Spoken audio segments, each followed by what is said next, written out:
দিয়ে দিলাম ঘুমের ওষুধ। বেগুন ধরলেই ঘুম আসবে।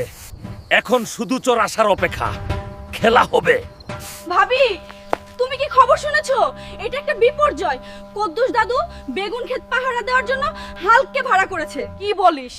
তুই সত্যি বলছিস? সত্যি ভাবি, 100%। আমি নিজে দেখছি। তাহলে তো নতুন ইদিয়া বের করতে হবে। ভাবি, ওই দেখেন হালকা ঘুমাচ্ছে। আইতেই ঠিক টাইম। চলুন গিয়ে 2 বেগ বেগুন নিয়ে সৎকে পড়ি। ও কি? এই দেখি ডিজিটাল চোর। ভাবি, ভাবি।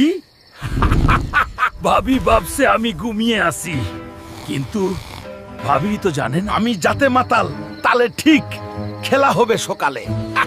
দেখছো গ্রামবাসী, আই দুই ভাবি মিলে আমার বেনুন ক্ষেতের 12টা বাজাইয়া দিছে, কিন্তু আজকে হালকা আমকে বাঁচিয়ে দিল। তা আমি ভাবছি আমার বেগুন চুরি করার অপরাধে আমার কোনো জরিমানা